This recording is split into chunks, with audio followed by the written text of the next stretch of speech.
Rahul Gandhi, in his latest tweet, has said that it's the duty of every Indian everywhere in the world to speak up for India. Top ministers and BJP leaders have criticized the statement of Rahul Gandhi that he had earlier made at the Cambridge University, calling it against India's national security and against national interests. The key question that Congress party must ideate upon is whether this narrative really represents the political messaging of the grand old party in the run-up to 2024. The BJP government has always stood strong on the plank of national security, while the Congress party is often found on the back foot. In an information age where countries are actively working for creating the right image and perception, do these statements help brand India? While each and every individual has the right to criticize their government and even institutions, is this issue about the right to dissent, or whether this is sheer political desperateness as accused by the BJP? Let's break down the story for you. First, the comments that have been made by Rahul Gandhi. Rahul Gandhi continues to make these stinking remarks against key institutions in the country, arguing that democracy is in some sort of danger. Let's tell you what he has said so far on legislature.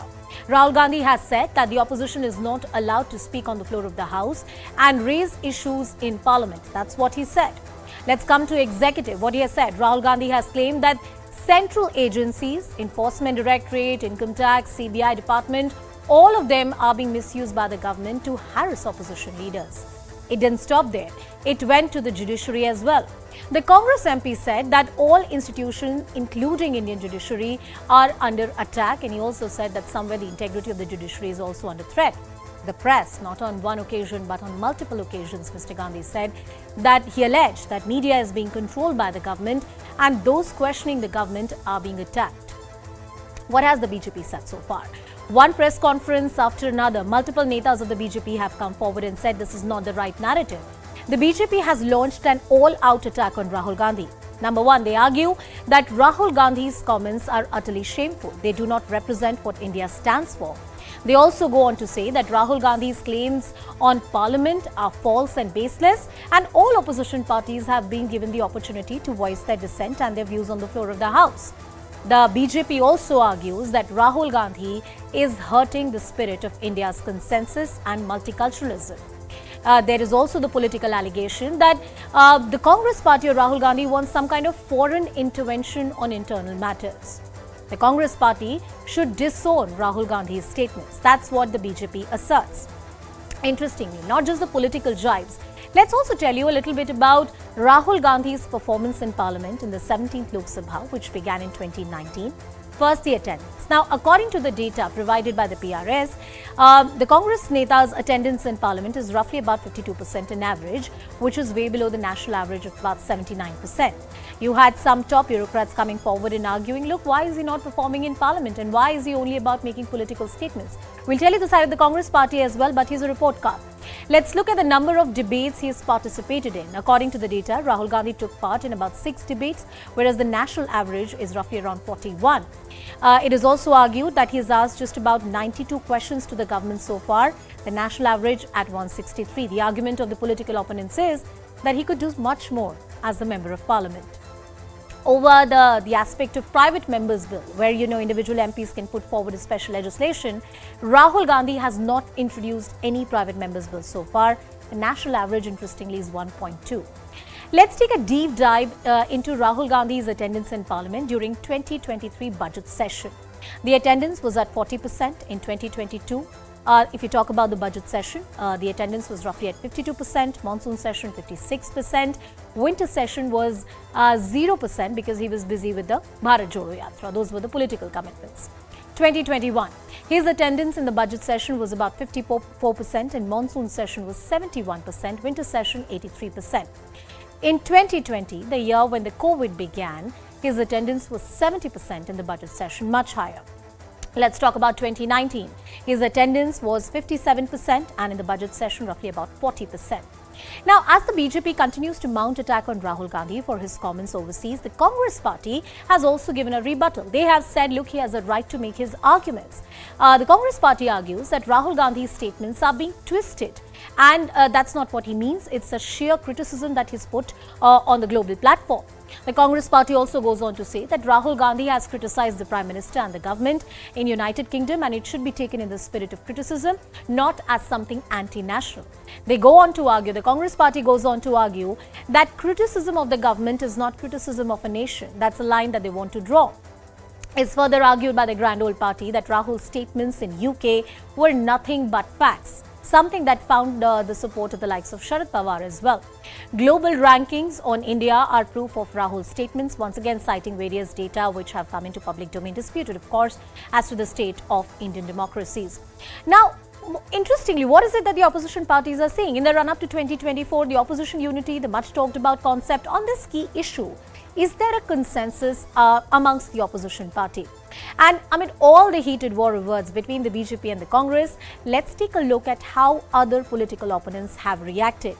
Now, sources have told CNN News 18 that Mamata Banerjee's TMC has refused to endorse Rahul Gandhi's comments. After all, the BJP says this is about national security. There's support coming in from NCP chief Sharad Pawar, who has openly backed Rahul Gandhi and said he has said something which is factual, on the global platform. Aam Aadmi Party has also stayed very, very cautious. They have maintained a distance from Rahul Gandhi's statements that he has made so far. Uddhav Thackeray's son and Shiv Sena UBT MLA Aditya Thackeray openly agreed to what Rahul Gandhi has said. Meanwhile, Akhilesh Yadav Samajwadi Party prefers to raise this issue on the floor of the House in Parliament rather than abroad. Well, that's the key question that we continue to ask. As Rahul slams the centre again, is this desperation, political desperation, or a real right of dissent that every Indian citizen in a democracy really has? We talk about the story.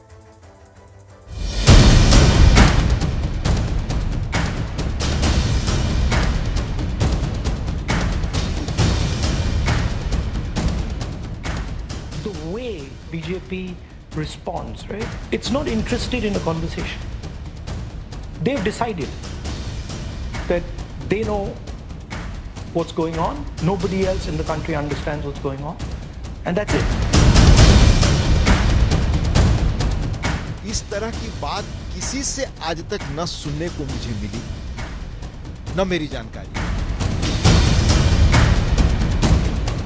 सरकार को गाली देते रहते हैं, मोदी जी को गाली देते रहते हैं, और जो सबसे ज्यादा बोलते हैं वही बोलते हैं कि बोलने नहीं दिया जा रहा है।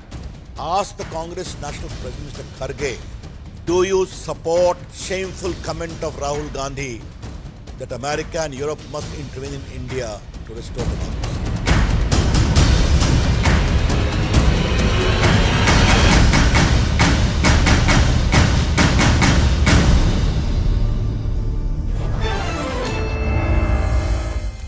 Well, let's open this up to our guests who are joining us on the broadcast. Aparajita Sarangi, the BJP MP, is joining us on the broadcast. We also have Advocate Mahima Singh from the Congress Party. Ashok Sajjanar, who's a former diplomat, is also with us on the show. Karan Verma, author and analyst. And Mr. Abhishek Sudhir, who's a political analyst, is also joining us on the broadcast.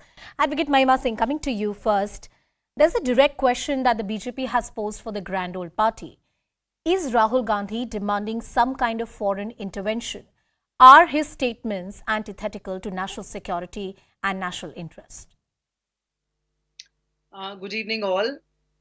I start by reiterating these lines, and then I'll tell whose lines are these. All their speeches were full of communal poison. As a final result of the poison, the country had to suffer the sacrifice of the invaluable life of Gandhiji. Those are Sardar Patel's lines that were written down right before they banned the RSS from the country, and everybody knows what followed. So what Rahul Gandhi is going abroad and saying today is only reflective of the actions of the organization RSS and the BJP.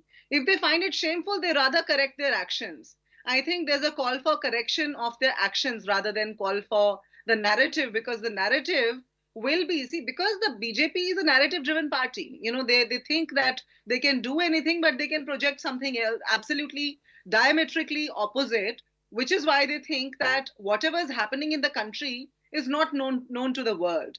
So if they want the world not to see it this way, then they'll have to make it the other way around. They'll have to start respecting the democracy. They'll have to, set the narrative right by including the opposition in key decisions, by, by not attacking or sabotaging the institutions like BBC in a democratic country, which they call the mother of democracy, but murder the democracy every day, day in, day out. Advocate Mahima Singh, in all respect to you as a panelist, I allowed you to finish your arguments and you have a right to do that. But there are a lot of vague assertions that you've made as a panelist, and I will give you the opportunity to respond.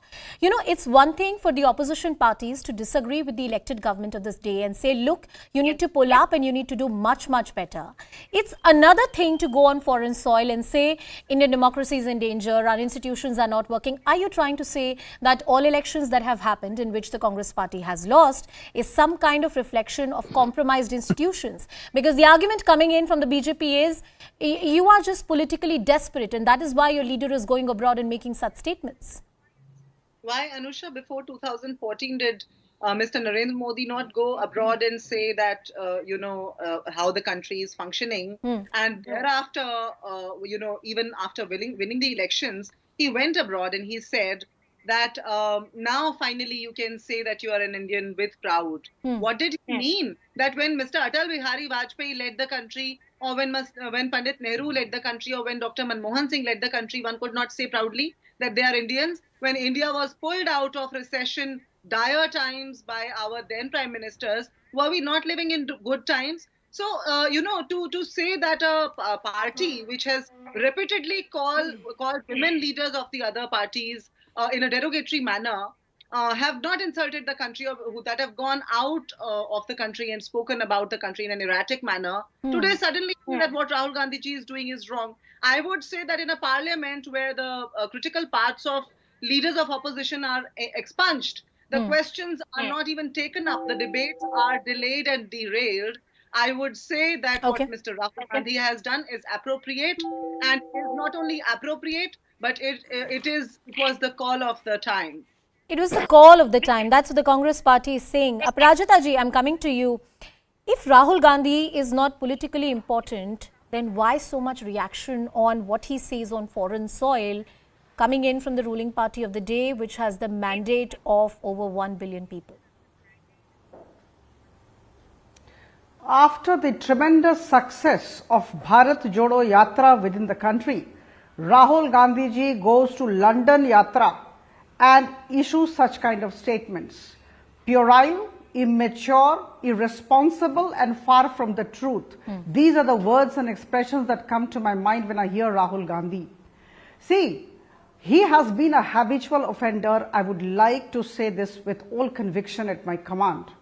And I have instances with me. I have a long list of these kinds of statements having been made by him in the past too.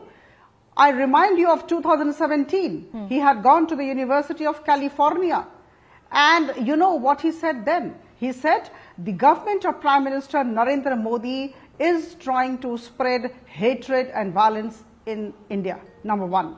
Number two, immediately after taking over as the president of Congress party in January 2018, he had gone to Bahrain. I think it was his first visit to a foreign land after assuming the presidency. And he had said the government of Prime Minister Narendra Modi has failed on all fronts. It has not been able to create employment for the people. And last in this list, the small list that I am carrying now, in August 2018, he went to Hamburg in Germany. And there also he said something which was not to be said against Prime Minister Modi and the government. So what does it signify? You know, this is all frustration which is being seen, and he has faced a very tough situation within the country. We are here to listen to him. I have heard him. I am a member of parliament. To say that he is not being heard within the country is far from the truth, divorced from reality. In Bharat Jodo Yatra from Kashmir to Kanyakumari, he has been talking ill of Prime Minister Modi and his government all through, number one. Number two, he went to the northeast during Tripura, Nagaland and Meghalaya elections, and I would say that he had to say anything and everything against Prime Minister Modi and the government. You know, and Aparajita everywhere ji, he I never think loses the an opportunity criticism to which do is that. coming in, And in the Sansad the also, criticism in which the is coming Parliament in, also, I think the he has spirit of the been given criticism the opportunity. is Yeah. beyond one political party or one political leader. It's talking directly about the institutions in the country, which I think is a far more serious charge to make when somebody is taking pot shots at a political opponent or one particular leader. Before I go to other guests, Mahima ji, I want to come back to you. As a student of law and politics, I believe there was only one instance when the institutions of Democratic Republic India were compromised, and that was the emergency era. Does the Congress party have moral currency to ask these questions? That's what BJP is asking you. Thanks for that question, Anusha, because that was one instance, and we say Kshama Virasya Bhushanam. We have apologized n number of times for that one, event in the country, upcoming event, and we still maintain that our leaders, Mr. Rahul Gandhi, has apologized to the country and have repented for that. But I would say that that was one explicit instance where you knew what is happening in the country. Now, for 8 years, you know, an Uttarakhand happens in 2016, a president's rule happens in various countries. The Jammu and Kashmir is lurking for its statehood and for its political reaffirmations, but you know, in vain, because how this party is functioning in this country, they are on their own majority only in 10 states, but they project as if they own this country, this diverse country, this democracy which they are sabotaging. So we are living in times. We are living in times of illusion. This party has succeeded at creating an illusion for the people. And what you're asking me, I would say that no, Anusha. In today's time, every institution is being compromised. Every constitutional process is being compromised. The very Bible of democracy, the Constitution of India, is being compromised by this party, the BJP in this country, at the behest of the RSS. And I think that needs to be seen as it is. Let's call a spade a spade. That's what you think is a spade, but BJP thinks otherwise. We'll continue this discussion with our political guests, but Mr. Ashok Sajjanar, the former diplomat, is also with us on the show. Sir, you're expert in foreign relations. You understand these nuances better than any of us. When a leader like Rahul Gandhi makes statements like these on foreign soil, what kind of image do we project of the country? What kind of messaging does really come across? What's your assessment of the statements that Mr. Gandhi has made? Thank you, Anusha. Thank you for having me on your program.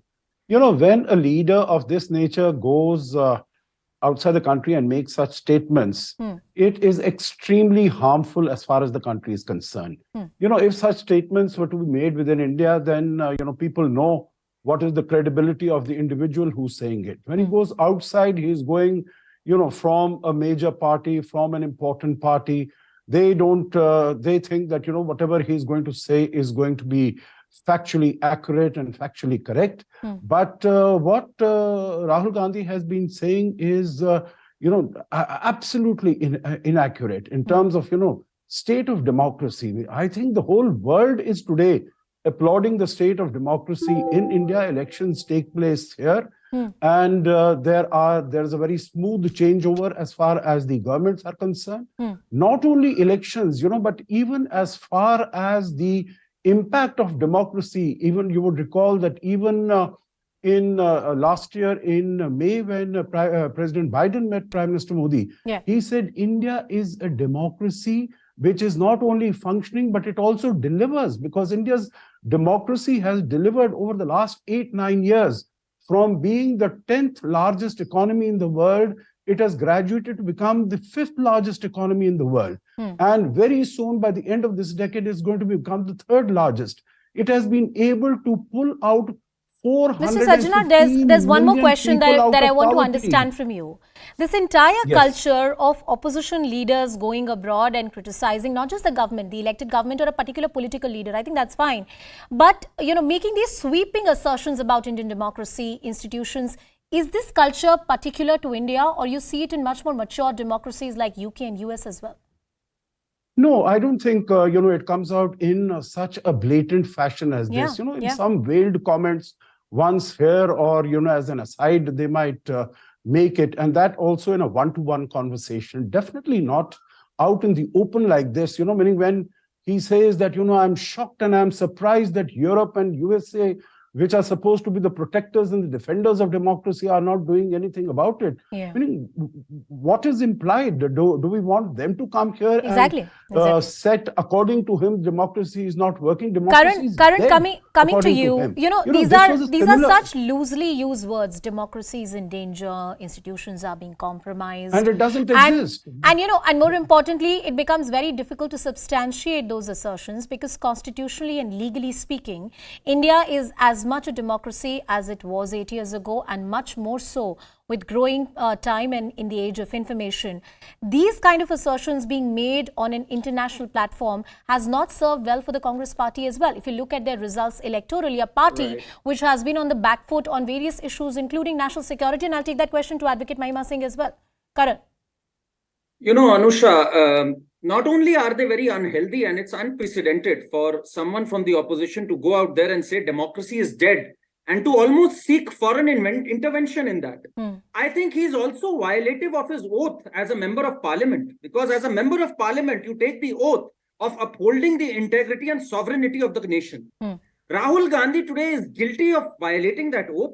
And coming from Rahul Gandhi, I mean, someone whose party has used Article 356 93 times to topple elected governments. Somebody whose party very recently charged a sedition charge on a person who just in Chhattisgarh complained of constant electricity disruptions. 9,000 activists were slapped with sedition charges under UPA government. I mean, to talk about democracy and liberty coming from Rahul Gandhi and Congress, it's pretty rich. And let me tell you this, the nation is enraged at this, because you can do whatever you want. You can have a healthy conversation. We have it every day on your shows, other shows. But to defame the country and to broad brush it like this, it is unprecedented. And even Congress people are extremely angry with Rahul Gandhi. They are having a tough time defending it. Abhishek Sudhir. I apologize for emergency. She needs to apologize for a lot more than that. No, I think, how can you apologize, quote unquote, for emergency? I mean, constitutional institutions were subverted. The Supreme Court witnessed unprecedented times.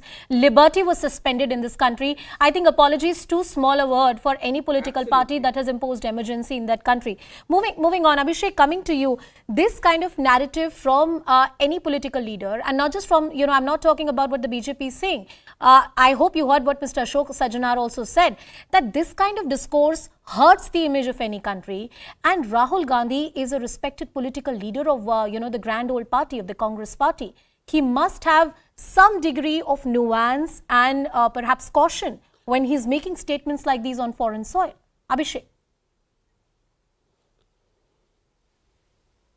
Abhishek Sudhir, if you can hear me. Well, Anusha, in 1974, there was a phrase coined. I can hear you. Can you hear me? Yes, please go ahead. Please go ahead. So, in 1974, there was a phrase coined for the Prime Minister. Indira is India, India is Indira. Elections were supposed to be held in 75. She did not hold those elections in 75, and in 1977, the people of India disabused her of the notion Indira is not India and India is not Indira. Today, the ruling party had to have us believe that Modi is India and India is Modi. Similarly, right, it's ironic that the Prime Minister is, reading from the playbook of Rahul Gandhi's grandmother, the hidden foreign hand. Everyone is out to get India. India is more than Narendra Modi. It's more than Rahul Gandhi. The Indian economy and its thriving, there's no doubt about it, owes a lot more to the people of India, to the hardworking people of India, than it does to our political leaders. We've just seen a case of corruption in Karnataka where the BJP is in power. So let's not tie in an attack on the integrity of one political party or one ideological organization to an attack on the integrity and sovereignty of the Indian nation. The RSS is not India alone.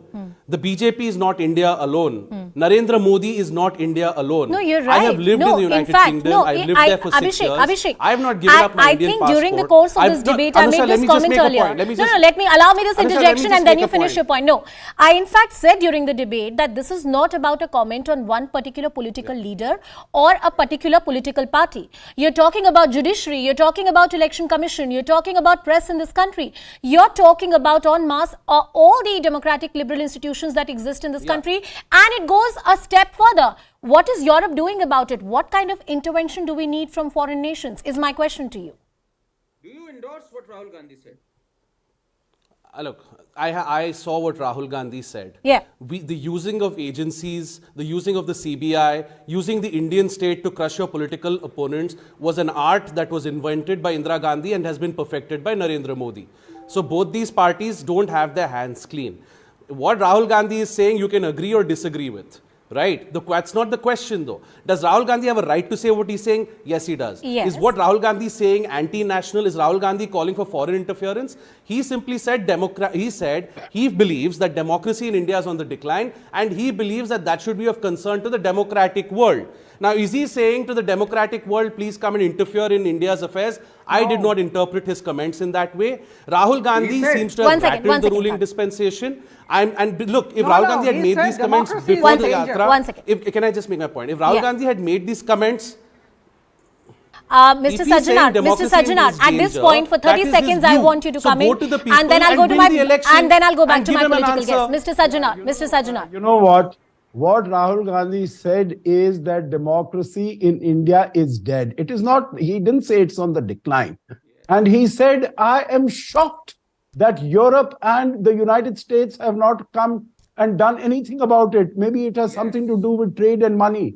Anusha, I will tell you, this is exactly the sort of statement made by the leader of my western neighbor country, Imran Khan. Remember when Article 370 was removed from here? He said exactly the same thing. 370 has been removed, but these countries, Europe and America, they don't say anything about it. I said this at the beginning of the show, that a right to criticize your government and even your democratic institution is the right of every well-respected Indian citizen in this country, here in India or on foreign soil. But is this not a call for foreign intervention? More importantly, comparing RSS to Muslim Brotherhood, is that a proportionate example or a comparison that any responsible political leader shall draw? Mahimaji. The comparison is apt and absolute, as I resonated, with Sardar Patel's words when he said that as a final result of the poison the country had to suffer, the sacrifice of the invaluable life of Gandhiji, about RSS. This is what he said about RSS. And then later on, they were unbanned also at the behest of Congress only because we are inclusive, we respect everybody's. That's what Rahul Gandhiji said in London also. You've not answered my question, Mahimaji. There's a very specific point I'm asking you. That when it comes to quote unquote, what is US and Europe doing about it? When the respected leader from your party said this, what did he mean? That's what various experts, including the former diplomat, is asking you on the show. Please respect my flow of thought. I'm coming to that, Anusha. Yeah. I'm coming to what you just asked. In fact, let me just, I mentioned about Modi ji's comments earlier in Seoul. Let me just read out once, because he said, now you feel proud to represent the country. In 2015, I'm talking about. Now you feel proud to represent the country. Indians She's not answering your pointed question. I know. I'm not. She requested me not to interrupt her chain of thoughts, and I'm not interrupting her chain of thoughts. Okay. But Mahimaji, I will assert that you answer the question on the merits, not on the political whataboutery of it. Hold on. Anusha, no. See, you can't put words in my mouth. I'm not. He said earlier you felt ashamed of being born Indian. This is what he said abroad in Seoul in 2015, 1 year after he took. So was he right or was he wrong when he said that? When the Prime Minister said that, according to you and in your wisdom, was he right or was he wrong? I would rather ask you that question, because you're asking me, and I think ma'am, it's my job to ask you a question. When I'm the spokesperson of a political party, I'll answer that question. But right now, I'm asking you a question. Also, Rahul Gandhi categorically said, Anusha, that this is we'll deal with our matters internally. But I'm just saying. No, nothing of that sort. I have last 30 seconds. Mahimaji, I assert that question to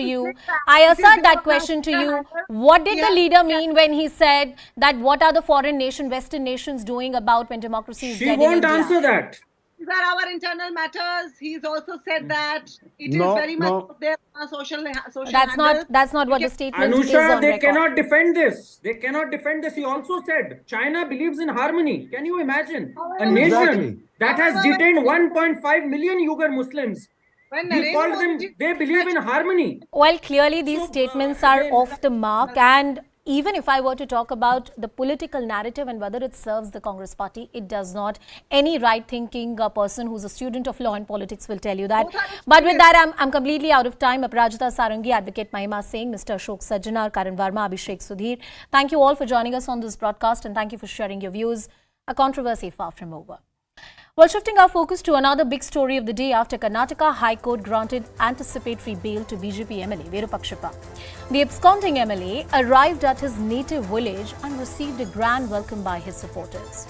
Following this, the MLA's son, Prashant Mandal, and 2 others accused have also filed an application for bail at the court. Now, the High Court had asked the MLA to surrender within 48 hours before the investigating officer and cooperate with the investigation.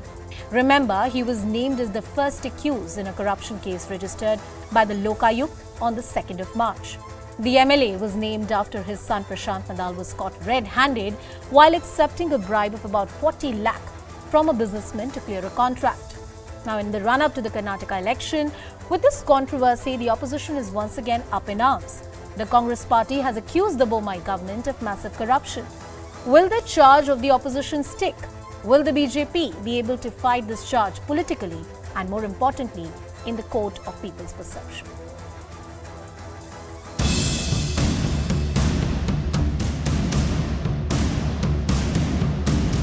Shri K ನಟರಾಜರವರ ಮುಂದೆ ಏನು ವಾದ ಮಾಡಿದೆ ಅಂದರೆ FIR ಅಲ್ಲಿ ಇವರ ವಿರುದ್ಧ ಯಾವ ವಿಧವಾದ ಅಪವಾದನೇನೂ ಇಲ್ಲ.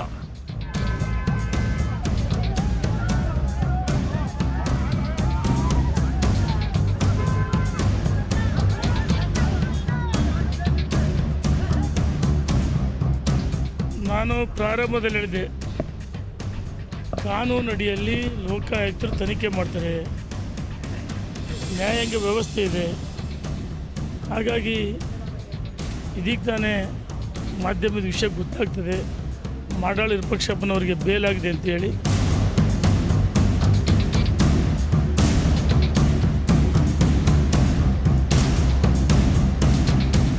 This should be thrown out by the people of Karnataka because this is a corrupt, ridden government.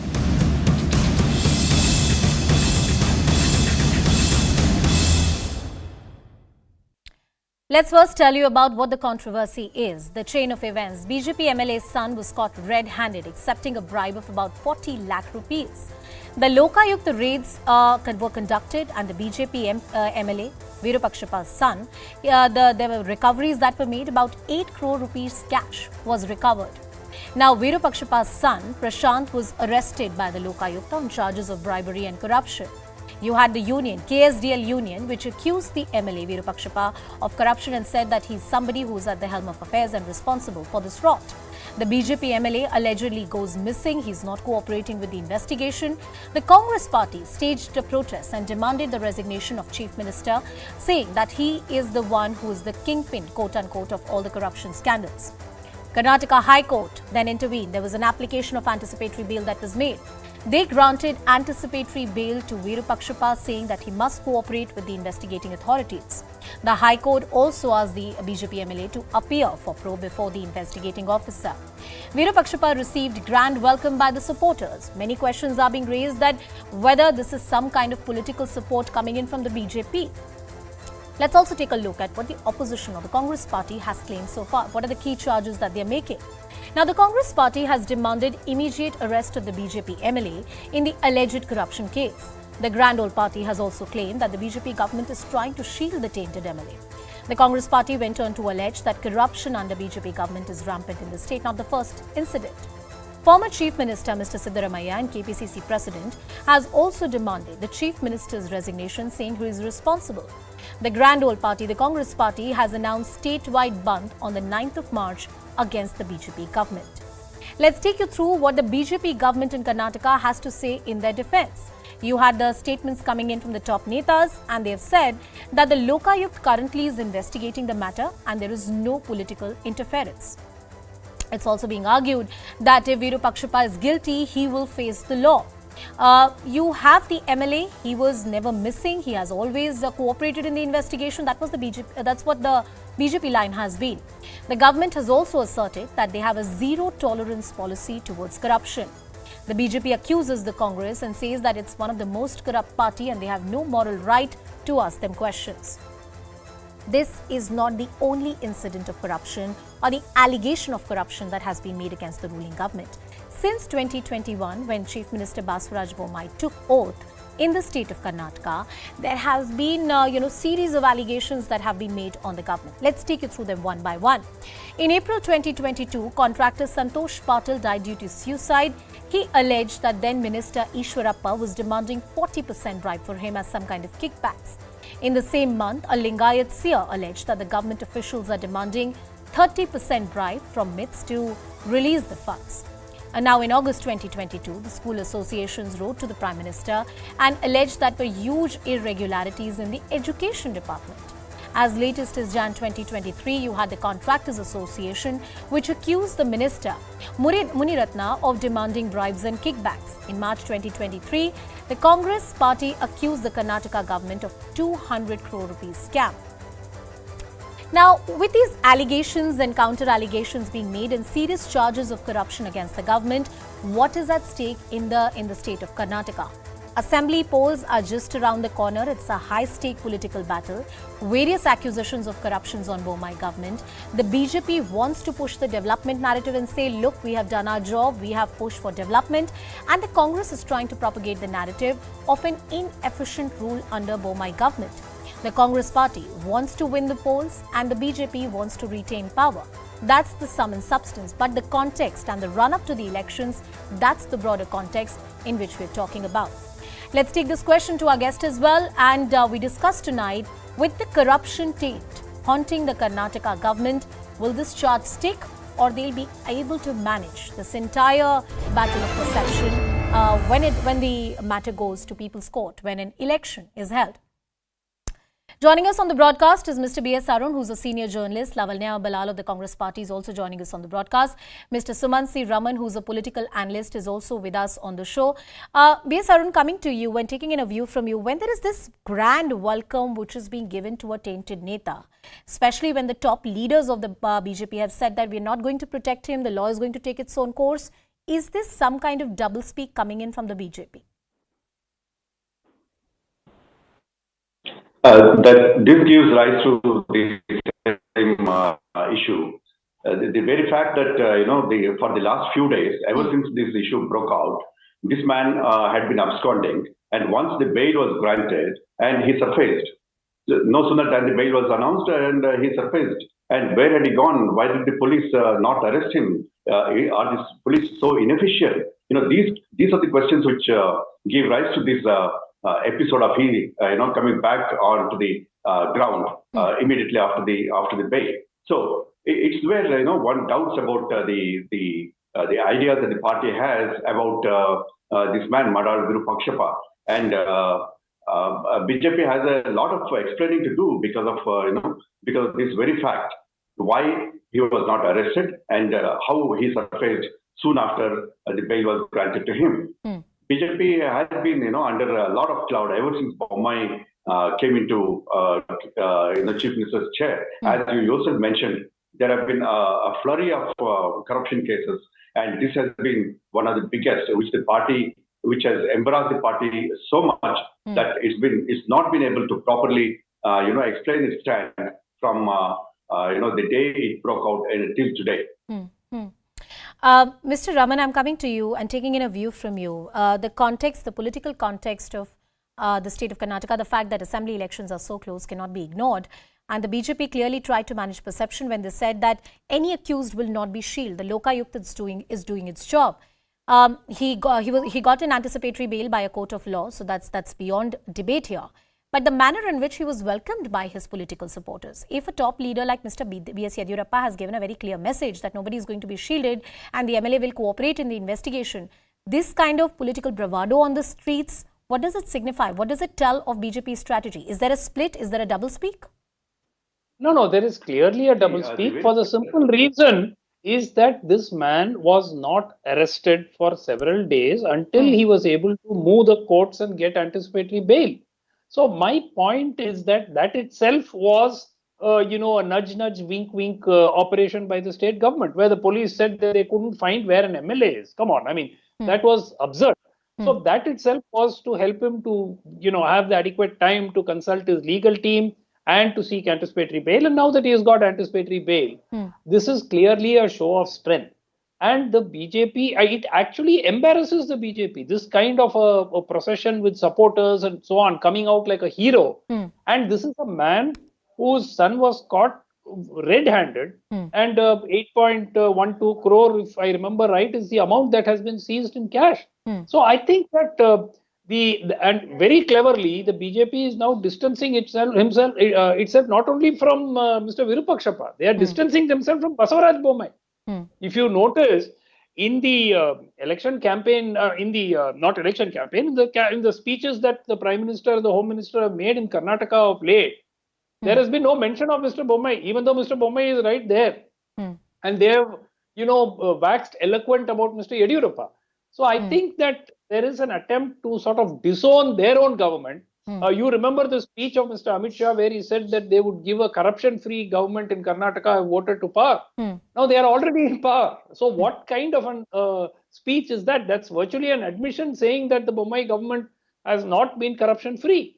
So I think that it's going to hurt them.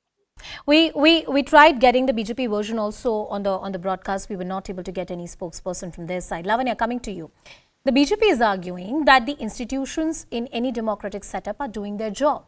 The Lokayukta conducted the investigation, and if the BJP government wanted to protect anyone, why would the state Lokayukta go again, against a BJP leader?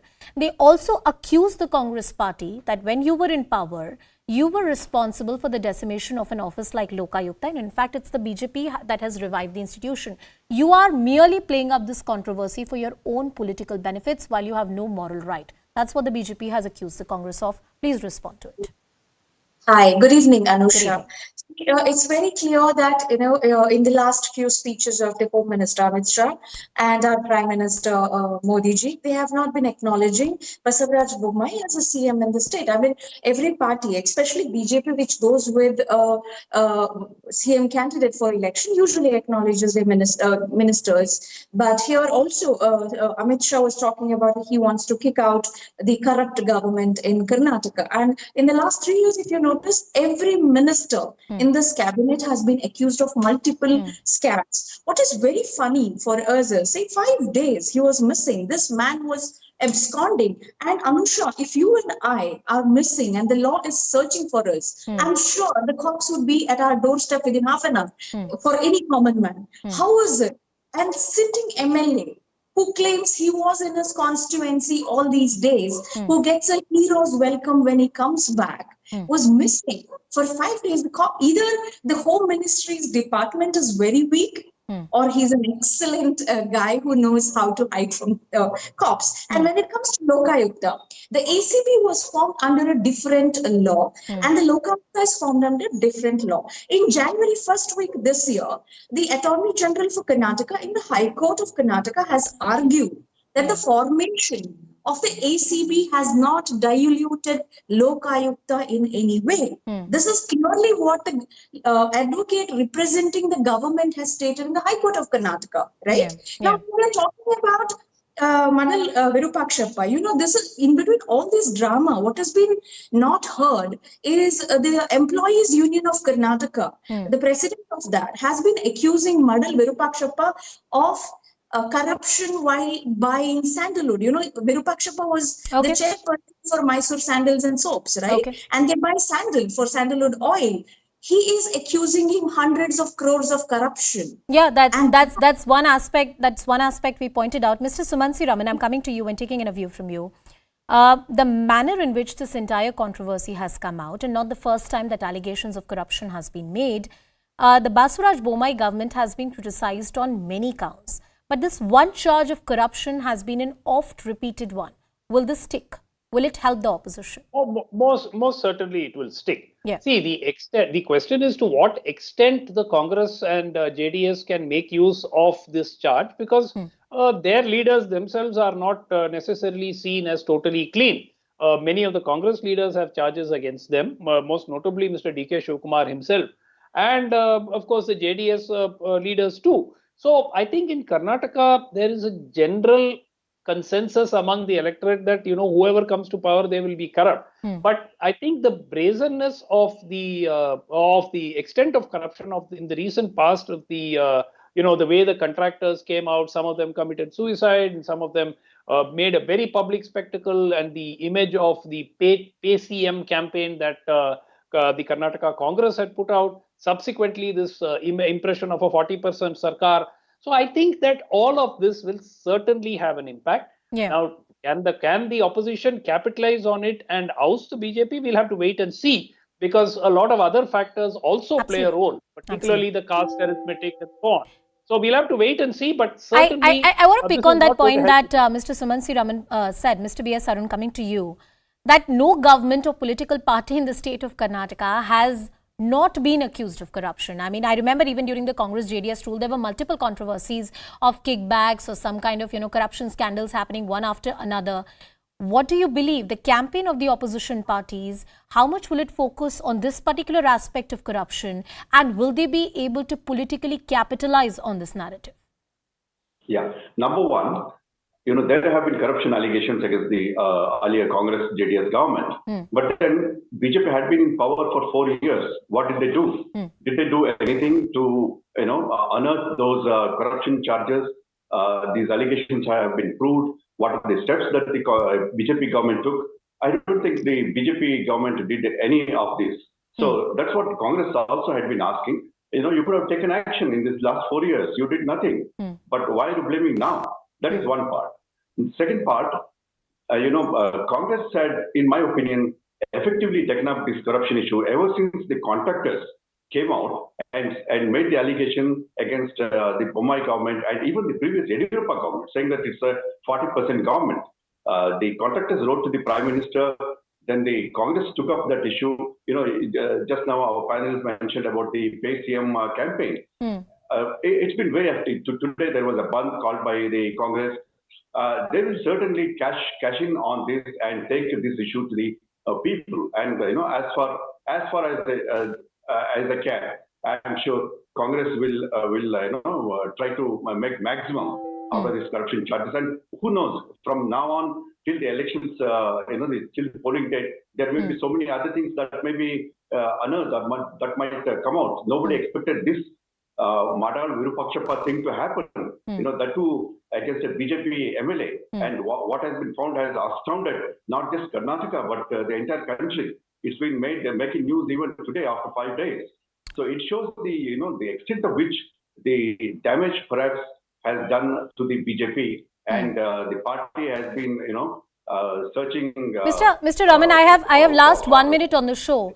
Is the damage done to the brand of Chief Minister Basavaraj Bommai and his hold over the government or his efficiency as the Chief Minister, or the damage goes to brand BJP in the state of Karnataka? No, I think it certainly goes to brand BJP. Clearly, Mr. Bommai is being jettisoned. I don't see, any possibility of Mr. Bommai coming back as Chief Minister, even if the BJP retains power in the state, because they have sort of hung him out to dry and they've thrown him under the bus, which is very clear from the speeches of the Prime Minister. And the desperate attempt to sort of bring back Mr. Yediyurappa into the center stage of politics. Now, Mr. Yediyurappa has already stated that the people of Karnataka are looking forward to having his son as a Chief Minister. So very clearly, the BJP's attempt, if Mr. Yediyurappa is going to lead the campaign, clearly he will want something in return from the party. So I think that, there will be damage done to the BJP, significant damage, but the Congress has a remarkable ability to shoot itself in the foot. So if Siddaramaiah and Mr. D.K. Shivakumar can vary their differences as far as for the duration of this election, then I think the Congress should emerge as the single largest party. All right. Thank you, Mr. Raman, for putting that so, succinctly. And I thank all our panelists for joining us on the broadcast. Let's see how this controversy plays out. The due process of law will take its own course, but there should be no political interference in the due processes which are happening. Well, we'll talk about much more on the other side of a quick break. Stay tuned.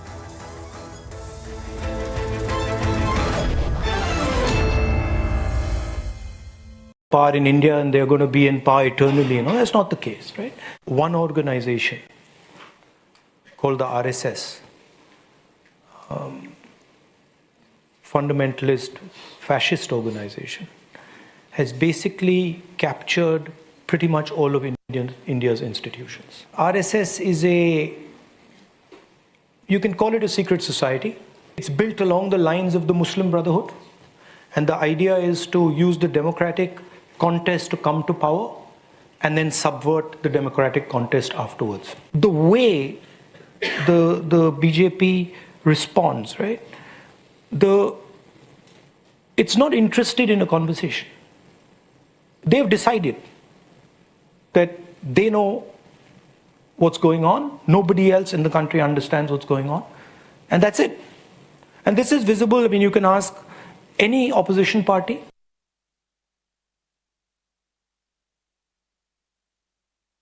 In India, democracy cannot be overthrown because Indians are inherently democratic. There was one attempt in 1975 when the emergency was imposed, but people of India resisted fiercely. And rule of law, the constitutional law prevailed again. Our government has tried from the day one to ensure that all those unreached people are reached. All those left out people are connected. Every part of our country, every citizen is a beneficiary of every welfare step taken by the government of India. देश होली का त्यौहार मना रहा है। राहुल गांधी जी विदेश यात्रा पर हैं।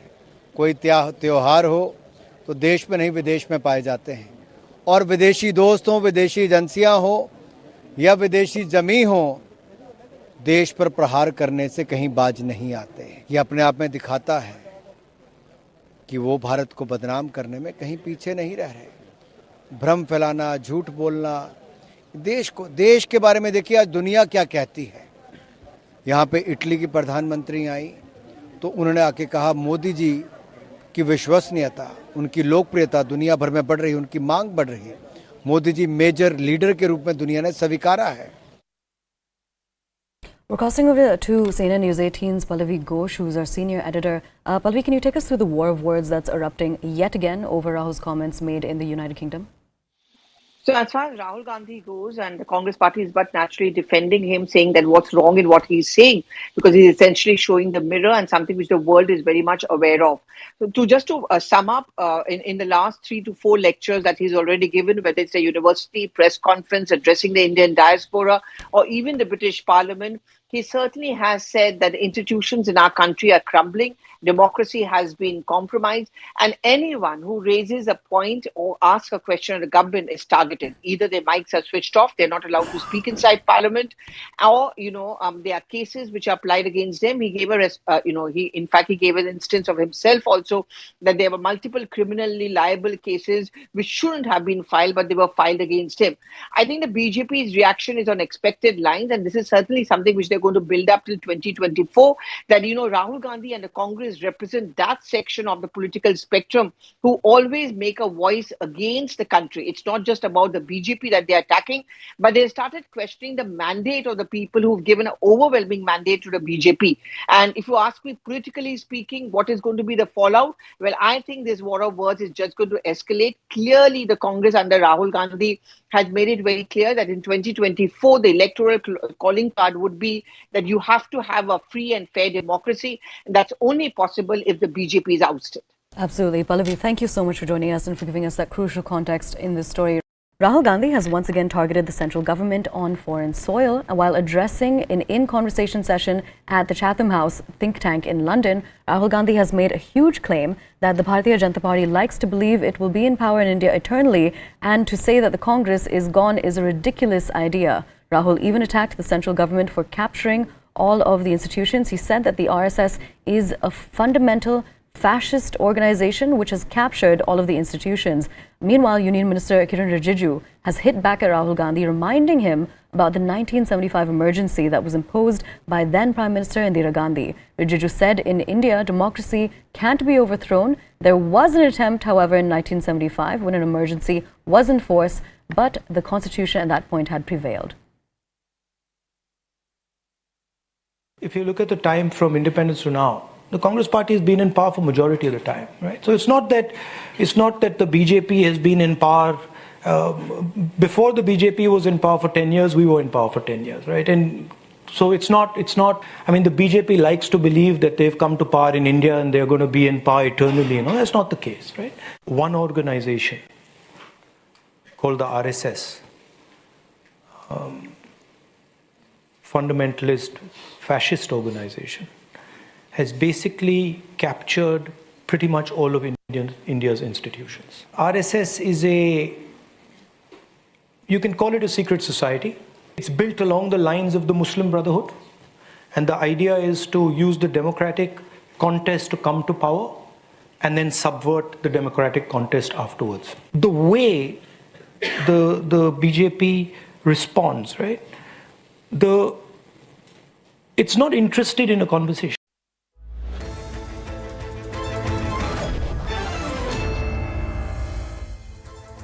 Welcome back. In recent months, lawmakers in United States, Europe and Canada have escalated efforts to restrict access to TikTok due to security threats, which is owned by Chinese company ByteDance. Now, the White House told federal agencies on Monday that they have 30 days to delete the app from the government devices. Meanwhile, the Canada government and the executive arm of the European Union also recently banned the app from the government devices. 2 US senators are also pushing for a legislation this week which is aimed at letting the government ban or prohibit foreign technology products such as Chinese-owned TikTok. So why is it that the government is banning TikTok? Here's why the pressure has been ratcheted up on TikTok, which has above 30 million active daily users around the world. Parent company of TikTok, ByteDance, is a Chinese company. The fear is it has been alleged that TikTok and ByteDance are engaged in rampant collection of users' data across the world. The critics have also pointed out that Chinese laws that allow government to secretly demand data from these companies and mine it. It is feared that sensitive information of the individuals may get into the hands of the Chinese government. It is also suspected that China may use TikTok for spreading misinformation across the world.